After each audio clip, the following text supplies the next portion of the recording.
All right, everyone, welcome to Out and About. If you are here joining us following episode 5 of Surviving Barstool, welcome. We don't have Nikki Smokes, we don't have Nick Tarani, but we do have Dante The Don joining us after the kind of backstabbing, kind of not. Yeah. It was almost like a stab in the front. Yeah. It was like a, hey, you're dying later, and I'm your good friend, and I don't care. Which is ironic because that's what Roan said, just get me in the front or get me in the back. Yeah. But the gameplay is heating up. It's awesome. It's fantastic. Watch on YouTube. Kirk also has a recap show going on right now.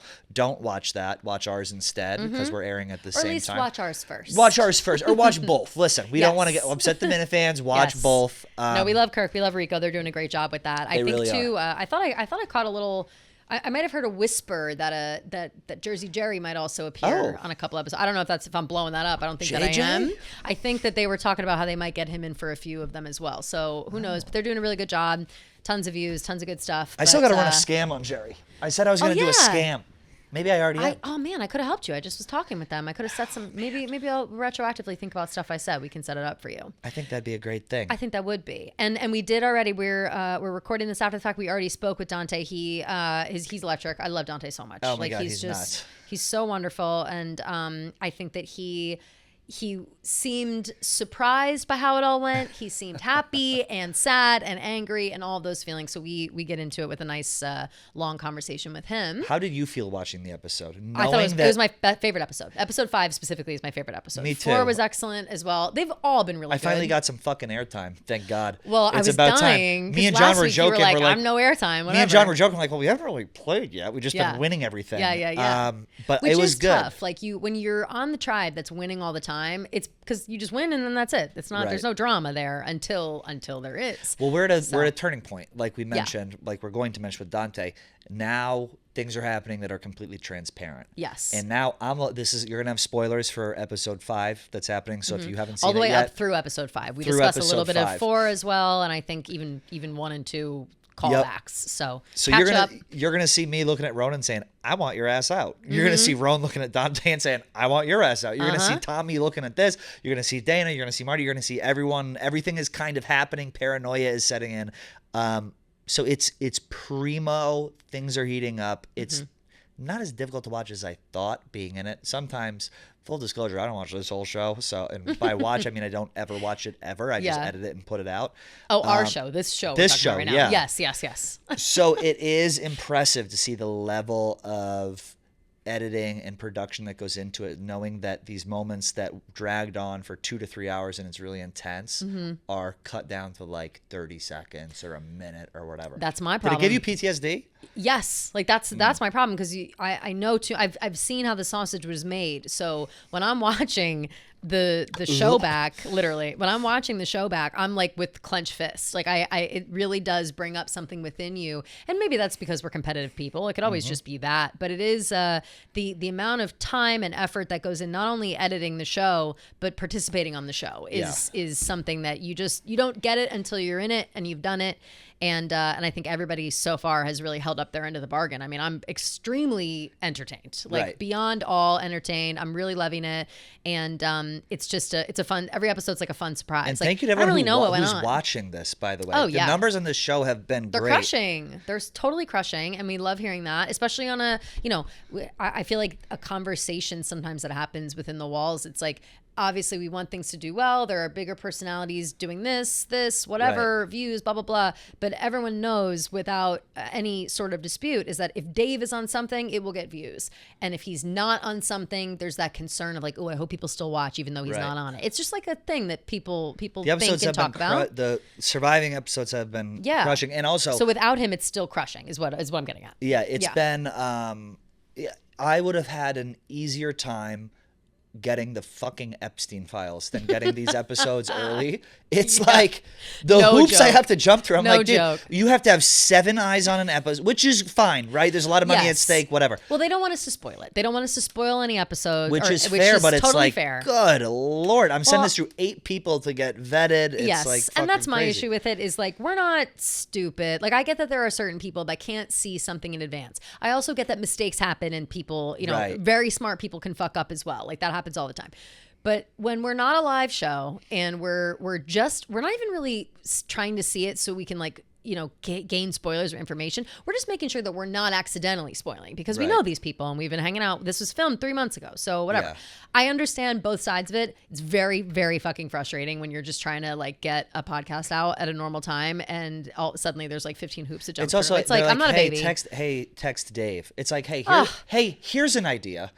Why don't I not text my billionaire boss on a Tuesday night and distract him from his life to say that to ask if I can view a show ahead of time that's going to promote the show that we're on. I'm not going to spoil it. And not even like 24 hours in advance. Like it wasn't even, you know what I mean? Like but listen. Yeah, I'm not texting him for that. They're a steel trap. And they got to protect their baby. They got to protect. Do I sound like an asshole saying that? No, because I'm probably more frustrated than you, but I'm downplaying it on my side because I don't want to piss anybody off. Livid. I've been livid about this. But I know again, you're mad at. You're mad at Jeff D. I was very mad at Jeff D. But Jeff D and the D stands for drama. Yeah, and it always does. Like he's just so like he obviously is part of the production. He's involved in everything. It's incredible.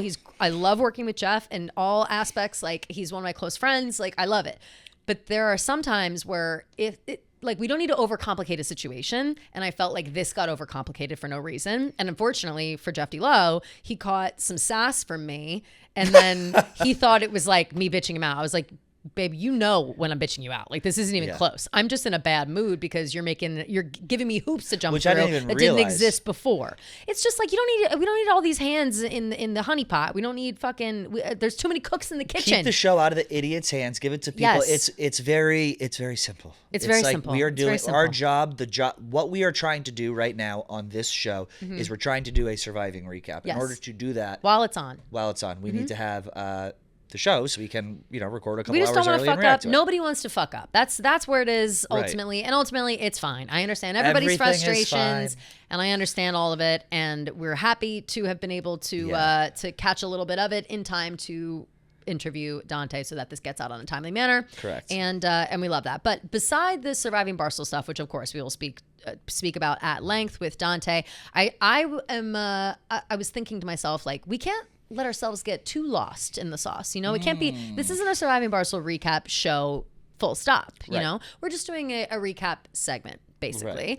And I just wanted to, there's a couple of things I just wanted to like make sure that you keep on your radar for future episodes, months, weeks, who knows what's going on. But some other things have been happening online. I don't know if you're stalking Twitter like I am. Okay. But first and foremost, I don't know if you heard Brandon Walker he exposed what really happened with wrestling. I did. His wrestling show. I did see that. Yeah. He blames Erica Nardini for telling him, you can bring it back, and then actually behind his back cutting the show off. That's just what he said. He was very vulnerable about that. A new dawn of truth is upon us, which is what I have said from the beginning. The truth shall set you free. Yes. It's just something to keep an eye on, and a question that I would like to raise with that, because there are people who are a little curious. Okay, it's like your show name wasn't on the list of shows to keep around, but like, why didn't you just bring it back by yourself? And is it a bit that you're doing still years later that you like are mad that it's upset because you're a very important person at the company and you could bring it back? That's just what the streets are saying, and that's just something I want to keep on your radar. Something to keep an eye on. It's just something to keep an eye on. Something to keep an eye on. And another thing to keep an eye on. I'm wondering specifically, where in the world is Ray? Ray is someone that we work with. I knew one of the girls we work with. I knew you were going to say it. She is totally fine, but there are rumblings. She is a people are wondering, is she working at Barstool? Is she's not working at Barstool. I'll tell you that. She's not working at Barstool. I haven't seen her here in a while. She might be collecting a check. She ain't working. I haven't seen her in a while, and I think she may be in Italy, which is the world that she's traveling, which I'm jealous. There's no way she's working here still. I would love to know like what's she going on. She writes on Substack. We're a blog company. For sure. And I tried to do a little Substack dealio as well. I tried to get that through the door, but I do believe it's a conflict of interest with the blog. Yeah. At least that's what Hubs told I don't know. me. People are saying she resigned. People are saying she won't. I don't know what the fuck she's I'm not doing. even sure. I only bring it up because I heard a little tidbit from, I was doing a thing with Rico and Jetski recently, and Jetski said that they recorded like all this music and had this like all this stuff. They did all this stuff. Yeah. And that she's maybe feeling anxious about releasing it. So hopefully maybe this encourages her, because she's a beautiful singer and I would love to see more from Ray. I think she's a great singer and you're very positive. I will say this, and this is not just directed towards Ray, who Yeah. she's great. I wish her the best. I don't really know her. I will say this. A lot of people think they have to work on the internet when it gives them this crippling anxiety. If it gives you such bad anxiety, you can do another job. For sure. No one is handcuffing you to the internet to work. It's like insane, this whole, I'm so anxious about this, I'm anxious about this. Then change your behavior and your life and you won't be anxious. Or don't and continue to collect a paycheck until fucking the cows come home. I knew Not you were that gonna that's say what's that. happening. I almost finished your sentence by saying the cows come home. I don't know. I just knew that was coming. I don't and want to talk I don't shit. disagree. I don't disagree. I'm not saying that, again, we're not specifically saying this about Ray alone. She just happens to be this topic of conversation. But I'm just curious. And the streets are talking, and it's just something to keep an eye on. It's just something to keep an eye on. Another thing to keep an eye on is Megan making money horny on Maine. Always. She's And the horniest bitch we got. Yes, people Megan were making wondering. money is the horniest bitch. Yes. It's her and Rochelle Ryan. People Those were are the wondering, two horny bitches. Agreed, and I think that we can go Which ahead. I I don't love. even need to ask Megan. I think that we can put this one to bed. We don't need to keep an eye on it. I think confirmed. Yes, Megan Yes. is horny on Maine. Not living only her is she best life. posting. There's somebody had replied to. There's like an after dark stream in the future about like Mincy going in a cornfield or something. I don't know. And somebody was saying blindfolded Mark Titus led by Chef Donnie would do numbers, and Megan quote tweeted it and said, and then they kiss. I said, okay, horny. Now that I wouldn't mind. Confirmed. I liked it, so I said, Actually, oh. ew, I think I would mind. I don't know if No, that's... I wouldn't mind that at all, and I would like to see it as well. Okay, so, boys, Things to keep, yeah. next June. Maybe that's a segment for next June. Perfect. Pride segment. The guys kiss. The guys The dolls kiss. The dolls, and I love when the dolls kiss. That's one of my favorite Doesn't. things. Chef Donnie's brother was the one filming me during Yeah. Surviving. Oh, I wanted during your sex tape? yeah, which one? When Right. all I want, and I should have said this, could I get a tall person to film me during Surviving? Because I realize most of the times I film them like this. Yeah. Everyone is here. I Yeah, want yeah. Here. Well, Which you when look you look like a freakazoid giant in the whole thing. Okay. It's amazing. Well, though. It's that's- amazing. You can't save it. You already called me You a do. freak. You look like you look like I look like you look like a Hulk Hogan. monstar. Like that's that's literally what you look but like. you probably are saying I look like the Sean Bradley Monstar. I which don't is know the not difference good. between them. I I just know wanna that they're look- huge. Well, words I've never heard before. What else do you Oh, have? and I have actually heard What that. else? In the What hall. else do you have? For Horny products? people. Glenny Balls threw himself a bachelor party, perhaps. Bachelor party. You put that on our list. Oh yeah, I was saying Dana Beers. I'm gonna ask Dante about this. Dana Beers didn't invite him to the bachelor party, which is fucking. I will say this. Oh, okay, I misunderstood. I have a because long history Wow. with Dana fucking Beers. one day we'll unpack all that. and one day we will unpack all that. I don't really know where this came Well, from. okay. But it will be unpacked. And I'll say this before we get to the interview. Yeah. This show has a way of exposing who people really are and bringing to the light who people really are. And they say the same thing when people get rich. Money doesn't change you, but it shows who you really are. And it's showing who Dana really is. And it's showing who I really am. It's showing who Tate really is, who Roan really It's showing who everyone really is. That's And my favorite part. Of it's watching the these best. shows. And the Yeah. farther you get in the show, Yeah. the more apparent the ugliness fucking comes out. Yes. Sorry, I actually was confused when you wrote Glenny Ball's bachelor party. I thought you were referring to the weekend in Nashville that he had like 2 weekends ago. Oh, with, like no. all the bros. It was like him and Tommy and like all his besties. I think it was for his Yeah. birthday. Yeah, but it yeah, looked yeah. like a bachelor party, and I thought Yeah. it was hilarious. That's something we're good with that. Nancy Mace, sleeves of tattoos. Don't know who that is. She's some Congress lady. She looks crazy. Oh yeah, I did see Yeah, her. yeah. She's hot. She looks crazy. Something to keep an eye on. Sure. And then Dolly Parton. yes, and then I have one. I would like to pitch something to you. Not really a Okay. pitch, but I'm pitching it to you and also to Man Mafia and everybody that's listening. Yes. Because I'm curious about what people think about this. We had a sales meeting yesterday, which was fun and interesting. Because I'm not in those meetings a lot. We're kind of at like a baseline with the other shows that I work on, and we know what we get, and we don't really need to do projections too often. So it was cool being in that meeting, but it got my wheels turning, got me thinking about, just perhaps like a fun photo shoot we could do. Oh. And I think that we should do a photo shoot where we're dressed up like old timey. And I think I've said this to you before. You're gonna Old say timey. Victorian. What's that? Victorian something? No. Thank God. Old timey like detectives, like where it's like us, like you've maybe got like the horn rim glasses on and like a button up shirt, and like I'm in like I've got whatever, and Inspector Gadget head ass. Yes, literally. Scotland Yard head ass. And I would like a video of us, like kind of maybe going. We can be going around the office, and then we can also be going like around the streets, maybe with magnifying glasses, like just kind of searching for the truth anywhere that we can. And I just think that would be a really fun thing for us to do. We could do like a Room Raiders style blue light all over the I would love that. I would literally love that. I would love that just for like a funny little video, like literally a 1-minute video of us talking about the show. And I just would really think that would be fun. And I also was thinking maybe instead of like the boy signal, we could turn it into a magnifying glass. I love that. Yeah. Let's do it. We don't have to do that right now. That's the least of our worries. I edit it. Let's do it. Yeah. The smoke bomb comes down. Go. That would have been sick, actually, if we did that. But I really want people's thoughts on it. I want people's thoughts on it because let us know. You know, we're cooking right now. We're and cooking. We want to continue to cook. We're doing we're rebranding. It's a rebrand slightly. We're still having fun. We're still gossiping. We're trying to keep it cool, but we would like to kind of clue people in as to what we're all about, and that's finding the truth. Finding the truth, and it is a new dawn of truth here at Barstool Sports. And we're going to speak to Dante The Don right now about his truth after getting eliminated on episode 5 of Surviving Barstool. Here is Dante The Don.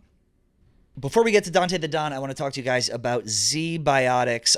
It's a game-changing product that I use before a night out with drinks, and it's called pre-alcohol. Let's face it, as you know, a night out after drinks, I don't bounce back like I used to. You don't as well. We're in our 30s, close. people, and let me tell you something. It can make for a rough morning, especially after going out, until I found pre-alcohol. Zibiotics pre-alcohol probiotic drink is the world's first genetically engineered probiotic. It was invented by PhD scientists to tackle rough mornings after drinking. Here's how it works. When you drink, alcohol gets converted into a toxic byproduct in the gut. It's the buildup of this byproduct, not dehydration, which is a common misconception. Oh, okay. That's to blame for rough days after drinking. Pre-alcohol produces an enzyme to break this byproduct down. Just remember to make pre-alcohol your first drink of the night. Drink responsibly, and you'll feel your best tomorrow. I used it this past weekend on Fire Island, and let me tell you, it combated a severe amount of drinks, and it really helped me out the next morning. I saw you skipping home. Oh, it was the best. Skipping home after. You were feeling great. I always do when I use Zibiotics. Mondays don't move for anyone. So pre-alcohol works overnight so that you can have a real weekend and still show up sharp on that Monday morning. Go to zibiotics.com/out and use code OUT for 15% off. Again, zibiotics.com/out, code OUT for 15% off.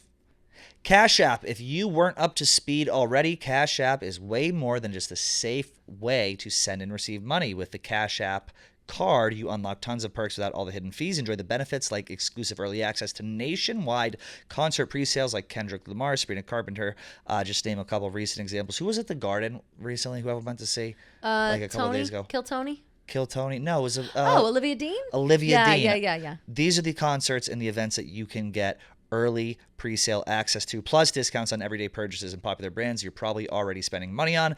Add your card to your digital wallet to make your money move easier. Cash App also adds security to your money by declining suspicious card transactions and sending you a notification to make sure the payment is really you. If your card's ever lost or stolen, you can lock it up with just one tap right in the app. Spend with confidence with the Cash App card today. Now, new Cash App customers can earn $10 if they use code CashApp10 in their profile at sign up and spend $5 and send $5 to a friend within the first 14 days. Terms apply. Cash App is a financial services platform, not a bank. Banking services provided by Cash App Bank Partners. Prepaid debit card issued by Sutton Bank, member FDIC. Cash App Visa Debit Flex card issued by Sutton Bank, member FDIC. The Bancorp Bank N.A. pursuant to a license from Visa USA Inc. See terms and conditions for the Sutton prepaid card, Sutton Debit Flex card, and Bancorp Debit Flex card. Cash App Green features savings, direct deposit, roundup, overdraft coverage, and discounts provided by Cash App, a Block Inc. brand. Visit cashapp.com/legal/podcast for full disclosures. One more time, new Cash App customers can earn $10 if they use code CashApp10 in their profile at sign up and send $5 to a friend within 14 days. Terms apply. All right, Dante The Don, welcome to the show. Thanks, guys. Happy to be here. You seem thrilled to be here. Oh no! Oh no, Pat. Listen, the last episode ended, and I'm going to quote you with you saying this, quote, I am not a big grudge guy, but at the same time, I do not know how long it is going to take for me to forgive John Feitelberg. Where do you stand with John Feitelberg and even Tommy Smokes right now? Well, before I get into that, fuck you, Pat. Because, me? Yeah. What the fuck did I do? You fucking let the snake into the hen house, and you fucking voted for me too. All right, let's back this whole thing up, because we're going to have to, let's start from the beginning, because I do want to get into that. You saw me how hard I fight it to keep you around. You did see that. I'll say this. It was a little, it warmed my heart a little bit, only a little bit, because you did tell me on like the way out, you gave me a look and you were like, I tried. I did. I did. I don't know, dude, I have fucking serious trust issues going into that show. That show fucking made them 10 million times worse. Well, Dante, I totally get that perspective, and I feel like that's something that people are kind of learning, but that leads right into the first thing that we're wanting to know from you, which is how did the surviving experience as a whole make you feel about the friendships and the co-working relationships in the building? It was the hardest mental thing I've done. I told people this, like my friends and stuff after the show. I didn't like tell them what happened, but they were like, how was it? And I was like, when I tell you it was the most taxing thing I've done mentally, like, and they were like, dude, relax. It's a fucking Barstool show. I'm like, no, I had zero idea what I was getting myself into. I watched the past seasons, obviously. It's entertaining as fuck. When you're in it, it is like, I can't describe what it's like, because unless you're in it, you have no clue. Mm-hmm. It's a casino. Like we're working in a casino. There's no windows. There's no concept of time. It's all piped in light, probably piped in oxygen. Do I sound echoey to you guys, or I sound okay? You sound okay. It's probably just okay to me. Yeah. I remember one day I was like laying in I woke up in I don't know what studio were we sleeping in. What studio was that? The green screen room. Green screen room in Chicago. I wake up. I'm like, God, it's got to be like, 6, 7 in the morning. No one's in here. I open the door and everyone's eating lunch. Tara's like, dude, it's noon. I was like, wait, what? Like, there's no concept of time. No. But like Kelly said, it erodes your trust of everything and everyone. And I do want to say, production, who Kirk gave an F2 for the first couple episodes, which is fucking what do you insane. think about that, Dante? What do you think about Kirk? First 3 episodes, he's slapping an F on the whole thing? Yeah. I mean, I get what he was saying about the first one, but it got resolved, and it was shown that it was just Meek and his team being fucking idiots. That's not on like game designers and those guys. And then for the other episodes, I am sitting there watching this, and I was there. I know what happened, and I'm still sitting there on the edge of my seat like, holy shit, this is fucking riveting. Also, to that point, to what I was saying about just it being a mind fuck and a half, watching the stuff that happened that we weren't aware of, like the Tate stuff. Oh, yeah. I was in my own fucking world for these first 5 episodes. I'm like, wait, I'm watching them back. I'm like, wait, people are actually playing this hard? Dude, so hard. I was like, okay, we just need to win every competition and we have nothing to worry about. That was like my mindset. We had a team that I thought could do it up until this fucking balance beam competition, which was, I was trying to explain to Kadik after, because he got bounced the first episode. Yeah. And he was like, what were the other and I was telling him, I'm like, they're fucking awesome. They were so fun. And then this balance beam competition was so hard. It looked hard. Dude, trying to stand on that thing. And then we got Brandon, who's like injured, Pat, who's fucking on one leg. It was not a competition for our team. And I still thought we could win. And then Marty goes down and we legit think he's dead. So then we're like, gods are smiling upon us again. We're gonna win another competition. We're not gonna have to worry about the vote. Like, but also we're stupid because half the people there were in on it.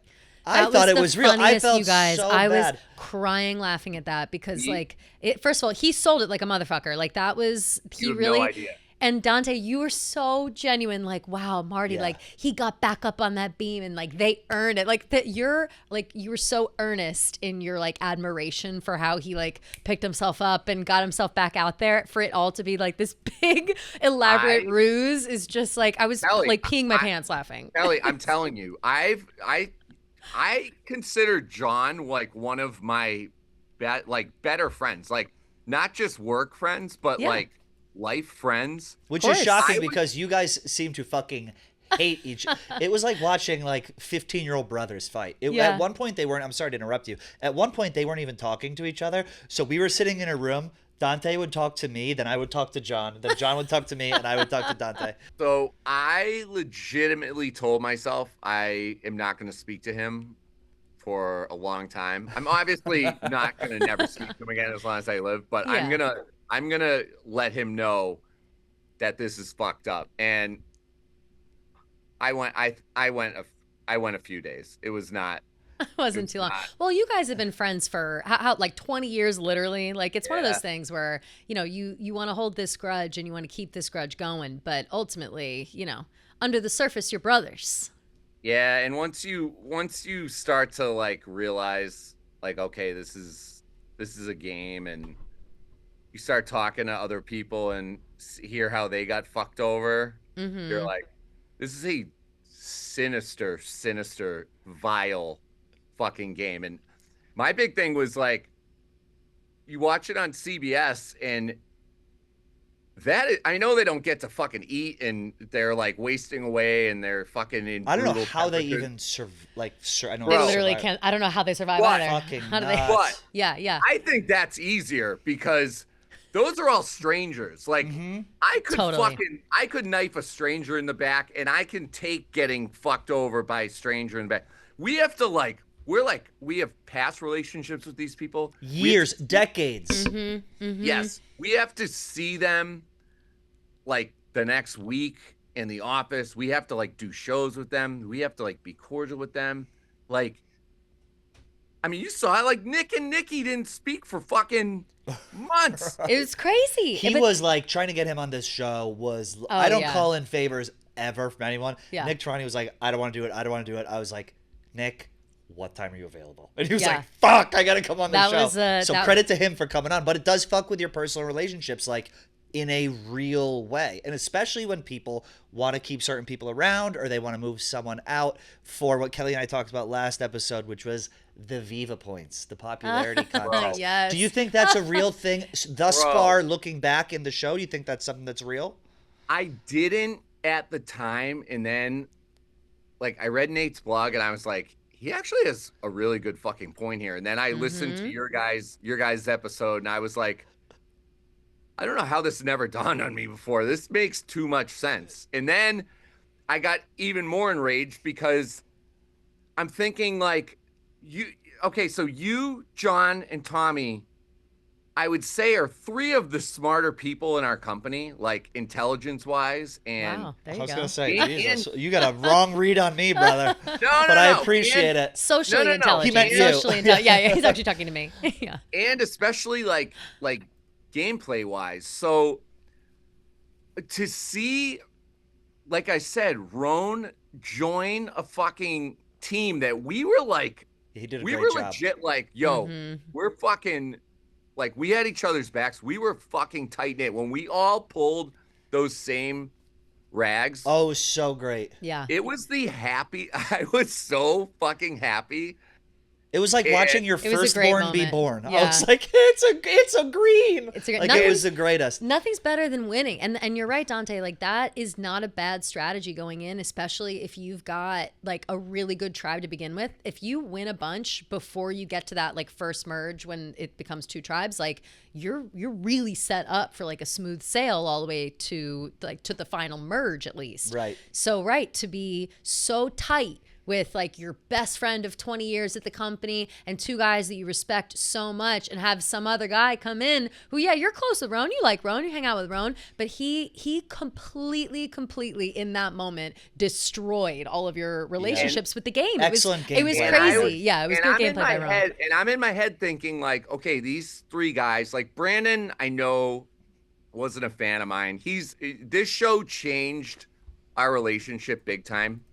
Why? For the better or for the worse? For the better, way good. better. Okay. Like, yeah, which I'm very like thankful for. But I knew The teaser at the will time, make it seem like it's the worst. Yeah, we'll cut that. but We'll cut that. Yeah. Yeah. So like I knew Brandon like didn't like really care for me, so I was worried about him. But I figured like, all right, these other three guys, and like Tommy's taking me into the bathroom and I'm like, Tommy, what do I do? And he's like, bro, fucking chill and just listen to what I tell you to do. Yeah. Like, I got you. And I'm like, okay, though, like, who better to tell you that than Tommy Smokes? And I know you're like signing your own death warrant doing that, but still, that's like, that's like having like as good of a hand as you can have at a fucking poker table. So that's like my thinking. And then the last thing in my mind that could ever cross my mind is that Roan is going to come in and outsmart all of these people. And it's what he did. And I'm fucking watching it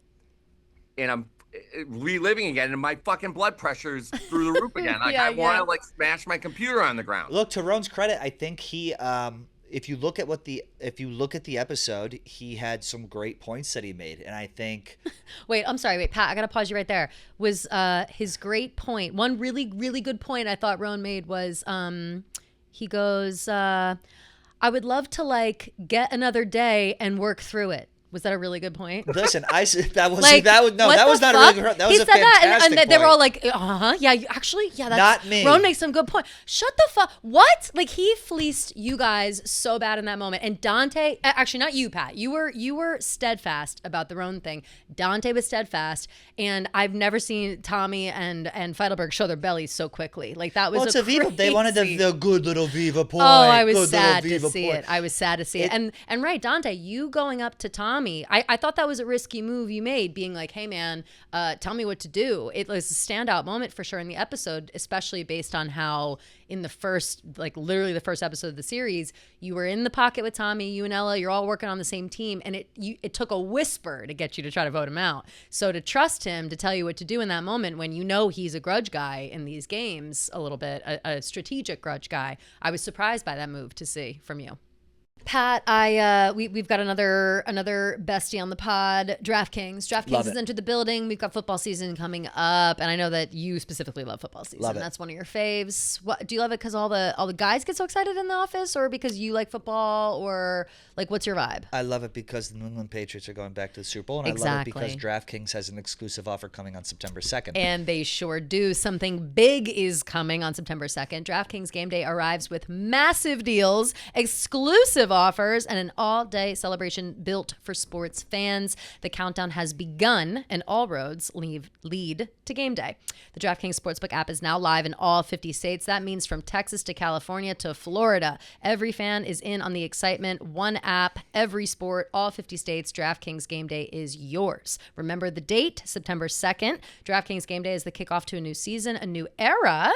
Taylor Swift. Ooh. And the biggest day in sports history. Get pumped and get ready to celebrate. New DraftKings customers sign up with code ABOUT and spend $5 to get $150 back in rewards within 14 days for all markets. That's using code ABOUT in partnership with DraftKings. The crown is yours. Pat, with all of this conversation around surviving and this and that and backstabbing and staying up late and blah, blah, blah, I know that we can all use a little bit of energy. Wake me the F up with Stella Blue coffee. Yes. Please, God, give me a Shout canned out. latte to wake me up. Shout out to Stella Blue. Stella Blue coffee, ready to drink canned lattes, and you can taste the difference and make a difference. Stella Blue cans are made with 100% Colombian coffee and packed with 190 milligrams of caffeine to fuel your day. Whether you're heading to work, the gym, or just need a quick afternoon pick-me-up, or if you're dealing with liars, dirty cheats and liars. Stella Blue Which will happens also within these walls beyond the game. every single So day, if you're all just the walking through the time. doors of Barstool Sports, get yourself a Stella Blue. You're going to need to be as alert as possible. Yes. I promise you. You are going to need that pick-me-up, and Stella Blue delivers a smooth taste wherever you are. Here's the best part. 100% of the proceeds will go towards our We Brew to Rescue mission, in which we're funding the adoption of 1,000 pets across the country. I do love that about Stella Blue. Grab an espresso sweet cream or espresso cafe mocha can today on StellaBlueCoffee.com, Amazon, or select Target, 7-Eleven, and Circle K locations around the country. Go to the store locator on StellaBlue.com coffee to find a store near you. I was shocked, and people are gonna be like, "What a fucking moron!" I don't care. We're all morons in the game. I was shocked at how early this game started for people.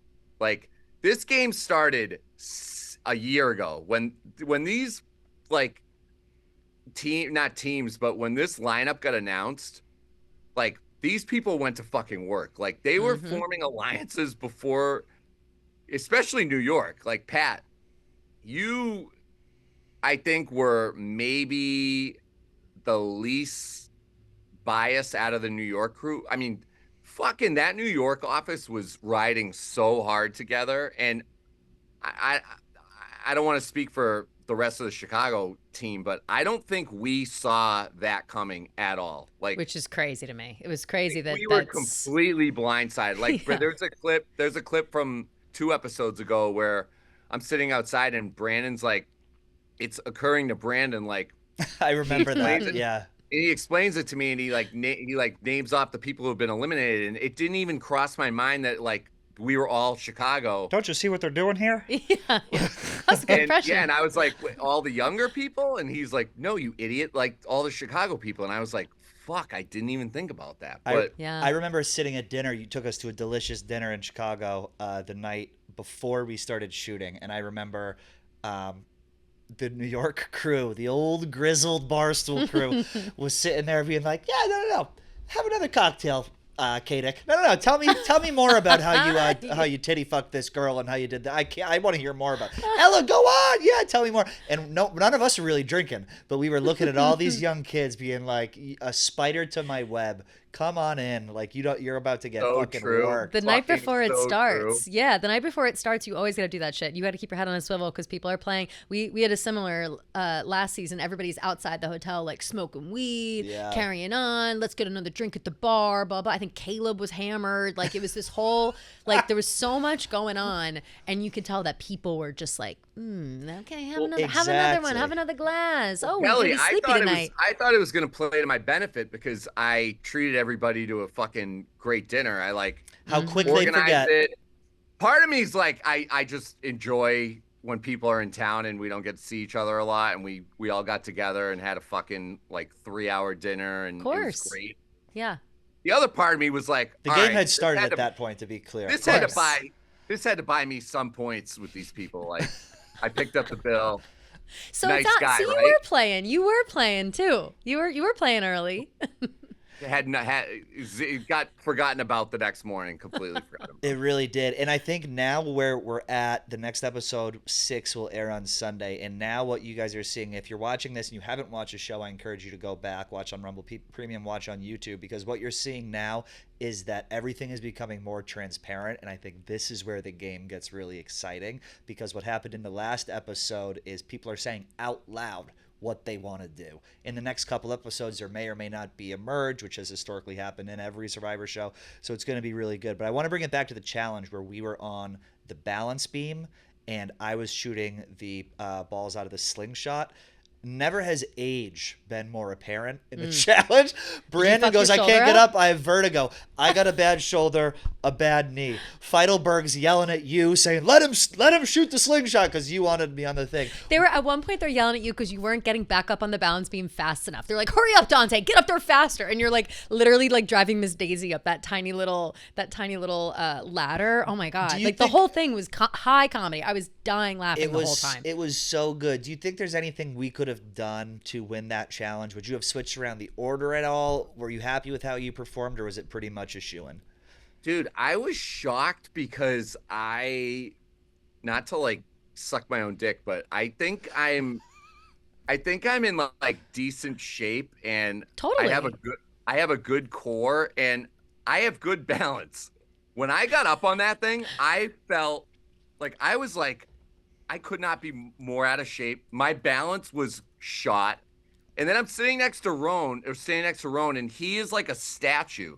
And I'm like, bro, how are you standing so still? And he was like, you got to engage your core. And I'm like, He loves it. He says the same stuff that my mother says about Yes, fitness. always, yes. Engage your core, activate your glutes. Like Yeah, Ronan, yeah. people who don't know, Ronan's a yogi. He's Ronan a does the yogi, bend big app time. every day. He's Is by that his why? desk. Yeah, oh, He does the I bend didn't app. know that. Yeah, don't let him fool you. He's putting in the work for, Yeah. Did for not that, know that. that All right, core that balance. That explains a lot, because he was Yeah. like a statue. And the hard part was, it was like three things. You had to maintain perfect balance. Then you had to catch this ball that's flying at you without like reaching or moving too far where you fall off. Mm-hmm. First, of course, first ball, Pat, perfect shot right at me. I'm like, fuck. That was when you Comes caught right that at It me. ball. came in hot though. It did come came Did in in hot. not hot. want the first. Did not want the first ball. Comes right at me. Get it. Then you have to like compose yourself again, line up a shot, and the basket can't just be stationary. It has to fucking be moving, which is Which demonic. Jeff D. Lowe was gooning to. Of course. He's like, oh, and The whole one place. and one more thing. He's such a And- queen. And I fire it off, and immediately when you get it off, your balance is gone. So I fall back, and I'm like, we're gonna be here all day. This is no. And then, bang, fucking someone on the other side hits one, like first shot, and I'm like, no fucking way. That is the luckiest thing. That was crazy. It was, and the balance beam was literally probably at least 6 feet off the ground, It looked which really is sketchy thin. as fuck. 6 Yeah. feet is tall. That it did look pretty high up. Like when at first Brandon Walker was complaining about vertigo. I don't like heights. You said I don't like heights either. I was like, oh, okay, well, how high up He's are we got to going? stretch out. it was I've never high. seen a It was- Yeah, motherfucker more but it stiff did. than him. Once you're up there, I was like, damn, okay, that's pretty high, and that's not a fun fall. Nobody wants to fall. You know what I mean? Well, That's that was the other thing. So I fell right away, and there was padding, but it still was like, it was not like you were falling into pillows in a bed. no. So I was like, fuck, that's like not enjoyable. So when Marty fell, I was like, totally like, oh my God, he definitely fucking snapped his ankle. Like, this totally makes sense. Mm-hmm. Seeing them bring a wheelchair out and everybody like Preposterous. stressing, and him being like, I don't want to like have our team have to forfeit, and we're like, they have to forfeit. Like, yeah. Feitelberg And then said in his see- confessional, I'm rooting for an injury. Yeah, that was I incredible. kind of like, I wasn't, because I was like, oh, this fucking sucks. I believed him 100%. Well, that he had the hurt medic himself. in on it. I know. He asked the medic, "Hey, can you? I need a 10-minute thing, whatever." It was a master class in creating a diversion. masterclass. I was Absolutely. absolutely impressed by 100%. that. Dante, though, I was cracking up because when Roan joined your guys' team and he brought that like loser energy because he lost on so many of his other teams or tribes. Sorry. And he comes in and he's freaking out. He's talking to you guys. You're all sitting there, sitting pretty. And at one point you say to him, we don't think like losers, which is like my favorite. And you're sitting literally in the robe. You're on the couch. You're like in the gambling cave. And you're like, we don't think like losers. And you're like, you got to get in the winning mindset. And you all were like, psh, come on. Like, this is kid stuff, whatever. And I do feel like that was a little bit of the writing on the wall. I was like, oh no, they're Well, about to John lose. said it in the episode. He's like, I don't feel good about this going Yeah. into it. And I was like, looking back on it, we didn't have much confidence going into that challenge. Well, it's at Roan. all. He came in with that energy, you know? And then he- he's just lying, which is hilarious. He's That he's was. been playing a great game. I think Marty's playing a great game. I think Yes. everyone who's in right now is playing a great game. And I Agreed. think it's going to be a really Glennie is Marty's- cracking me up. Like everything Glennie Marty's says the- makes me laugh. yeah. Glennie was the fucking best. We stayed up so fucking late. I know it showed it in the thing, but we stayed up way later than it appeared. Mm-hmm. Tara let us order like really good bottles of wine. Nice. We were in the cave having the best time. That's what I missed the most after getting voted off, is I was like, fuck, I was having a lot of fun doing this. Competitions were a blast. Yeah. Hanging out afterwards was a blast. The gameplay thing, I didn't miss that at all. But Right. the person I was most surprised about was Marty Mush.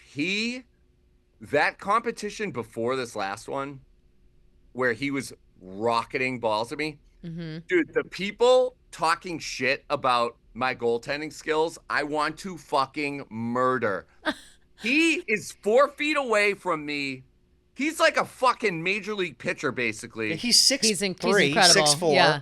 big That's guy. like his number one thing he's good at is like throwing balls. These balls were so fast I could not even see them. Like that game was made for him. He was so fucking good at it. If they had actually gotten him more balls, he would have been. But Pat, to your credit, you were like a fucking field general, and the minute they explained the rules to the game, you were like, okay, this is what we're doing. Like, this is what we need to do. And you nailed it. You were like, we need as many balls as possible up here. We just need to fucking get shots on net. Yeah, shots on net. Well, that's that game. That's the that seems now to be the Surviving Barstool mainstay. Is what's it called? It's called a specific. It's got a specific name. I can't remember. It's the one where we're all standing on the standing on the the tiny platforms. And I will say, like, I've never seen a group of people, not even just this season, every season that it's been played. It was on 3, 4, and now 5. Every time it's played, everyone turns into an absolute monster. It doesn't matter who you are. You're screaming at the refs. You're screaming at each other. You're screaming about this is faulty. This isn't right. Like, you're just looking I didn't have something. fun. I was there. No. It was there was no fun in that. It was business. It's war. I was It's like, war. Brandon, 3 inches to the left. I'm gonna put it up here every time, and it was boom, boom, boom, boom. Me and Brandon's connection was great. Even Jeff fucking lost his mind on me. I was like.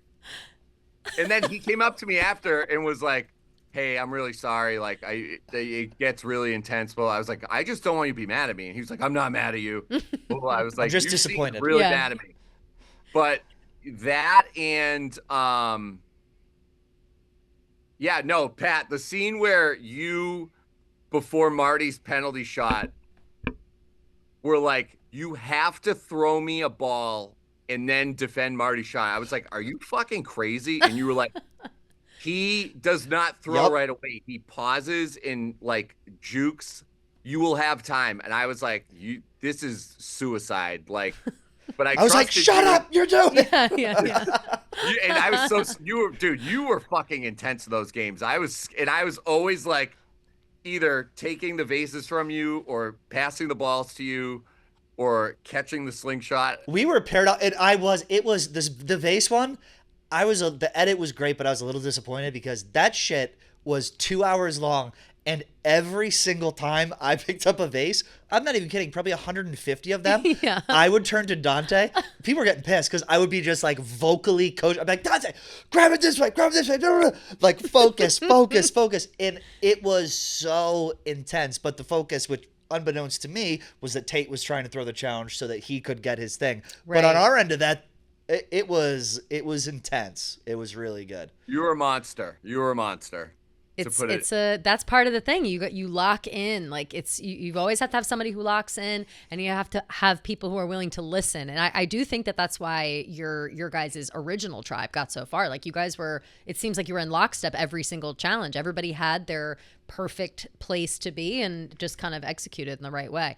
What would you say was your favorite challenge to do? Do you have one off the top of your head? I'm trying to think. What all there were there? There's so many. You know, you got the vases. You've got the vases sucked. Yeah.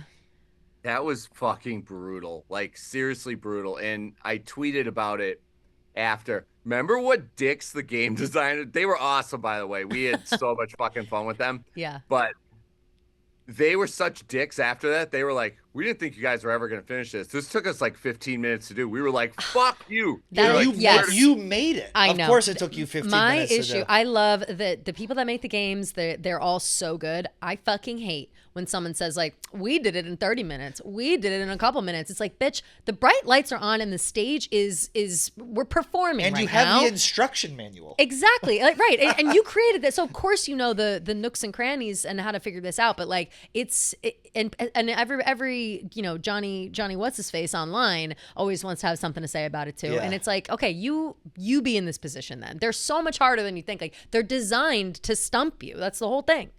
Funnest game was the skee ball one.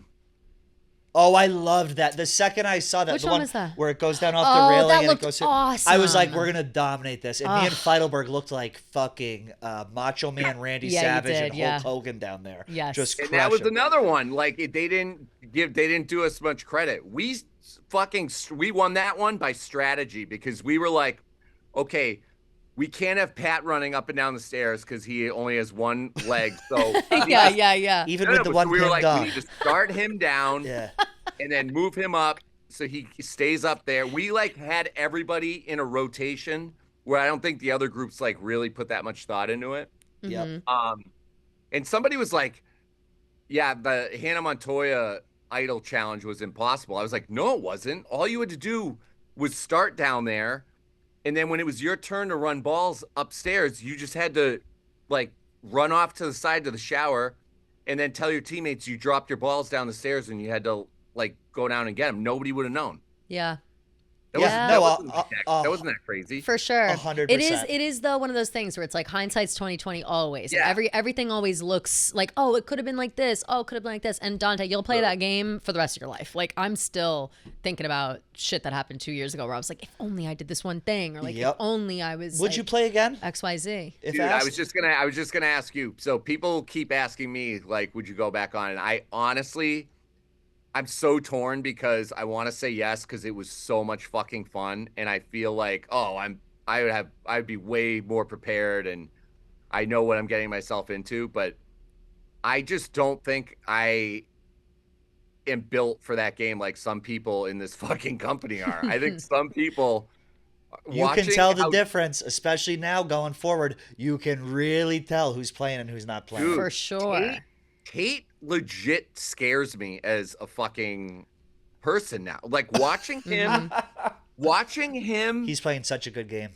go like literally say one thing to one person and then turn around and then be like, you go away, I'm going to talk to this person, and them doing it, and then him turning to this person, telling them the complete opposite. Yeah. I'm like, holy shit, he is a fucking I can't sociopath. believe he made it past the first round. Like I feel like everybody has watched him operate in the way that he speaks with conviction. Yep. And if you are someone who is like easily distracted by that, then yeah, you're screwed. Like if you can't get 100%. mesmerized by somebody who's taking control. I feel like that's like the main thing of Survivor. It's so hard. And I think too, to your point, it was mentioned several times in episode 5, which we just saw, paranoia is creeping in. And in these Big game time. shows, the farther you get, the more paranoia you get because the more you can smell the money. You can smell that 250. So you got Tate, who's kind of running around like a chicken with his head cut off a little bit. We'll see how he reins it in or he doesn't. And things are really starting to kind of percolate. And it's going to make for a great rest of the season.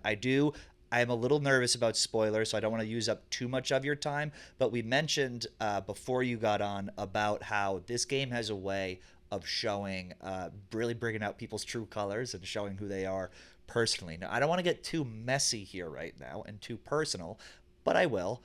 What do you think about Dana Beers not inviting Glennie Balls to his bachelor party?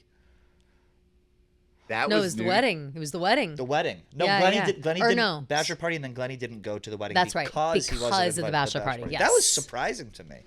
So that was news to me. Glennie told me that when we were hanging out one of those nights because I was upset.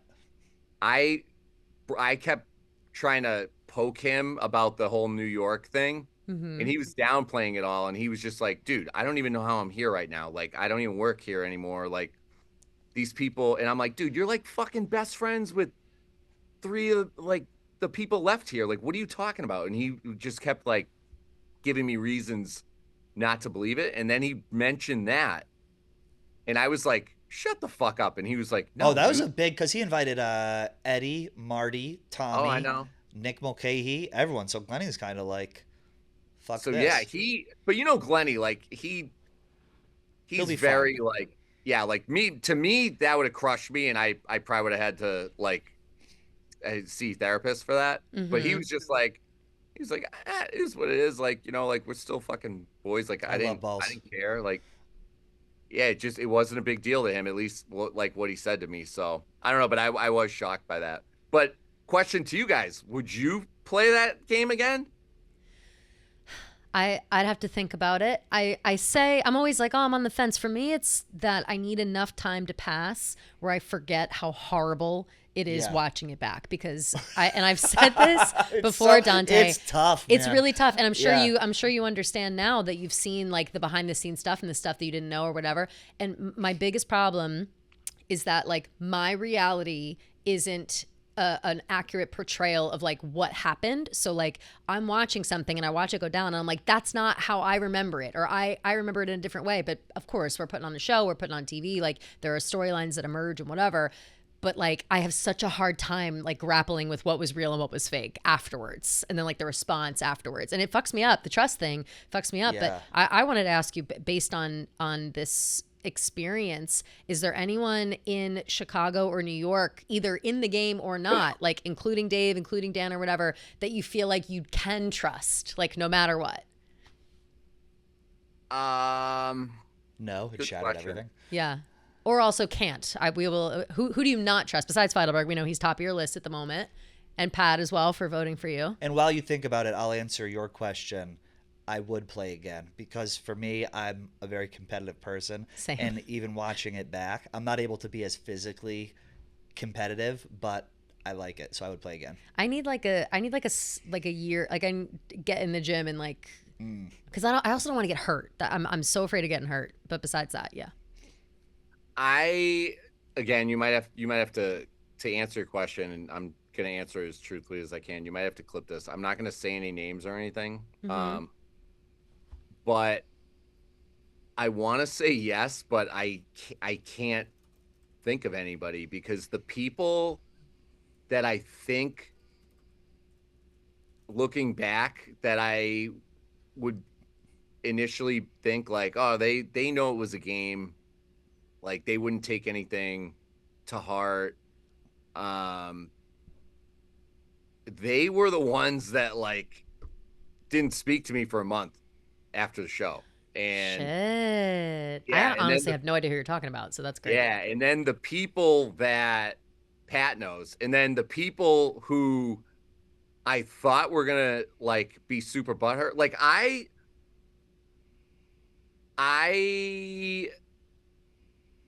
yeah, like the people, like, again, I don't want to give away anything. The people that I thought were gonna be like more upset about how things went down were kind of like, yeah, you know, fucking sucks. It's a game, like, and we're totally fucking cool, and we've like seen each other since, and So you don't know which way is up when it comes to trusting anybody. No, but I'm with you, Kelly. Like I thought watching this back, I was like, I'm going to get fucking pissed off again, like reliving all this, because it feels like it was like a year ago at this point. And rewatching it all has like pulled all these scabs off these wounds, and you're getting enraged. But then at the same time, you're seeing all this shit that you didn't see or know about. And it's fucking 10 million times worse. Now I'm like, it's a mind fuck. It is, for sure. And that's part of it. You know, that's what makes everybody talks about, oh, we do Survivor or whatever. But it is really like the time that goes by where you kind of get over having the experience. You start forgiving people around you, or they forgive you, whatever has transpired. And then you get to the point where you have to relive it, and you just are like, I'm just as mad as I was before, Totally. and I hate all these people, and I took all this personally, and I feel a certain way. Whereas like, on Real Survivor or whatever, it's like, those are strangers, who cares, Right. you know? But you got to work with these people. 100%. I think you're both right. Dante, we'll let you get out of here, but to your point, if you thought episode 5 was good, buddy, you want to talk about things getting personal. You want to talk about things getting mean. You want to talk about feelings being hurt and trust being shattered. Sunday night, episode 6 is going to blow your fucking balls off. So watch the YouTube early, 5 p.m. It'll be on Rumble Premium. Subscribe to that. You guys are going to love it. Dante, we love you. Thank you for coming on. Yes. thank you, any guys. final words? It really was a fucking great season. Like, yeah. I'm we loving knew, it. Loving it so far. We knew, like, while we, like, when I left, I was like, this is gonna make for like really good fucking like TV. Like, this is really entertaining. And then it just got even fucking crazier as it went along. So Hell yeah. yeah, it Can't was wait. incredible. Can't wait.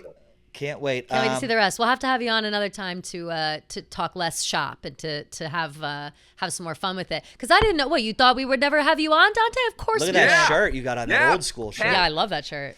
Pat hit me up. Yeah, this is our OG.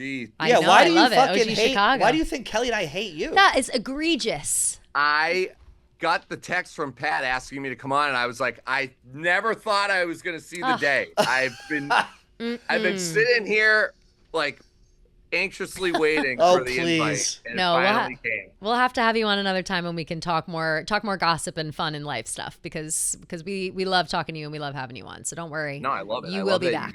I love that you guys like actually talk about the fucked up shit that goes on around here, and you don't sugarcoat or hit the dump button like like they do when they have me on the yak. Yeah. Like, hey, Dante, thanks. Yeah. Okay, Dante, thanks for stopping by. Like, 30-second appearance. Incredible. Here in and out. Truly incredible stuff. All right. All right. Thank you, everyone. Love you guys. Love you. Thank you, Dante. And thank you, everyone, for stopping by. We will see you next Wednesday for a new episode of Out and About. Goodbye. Bye.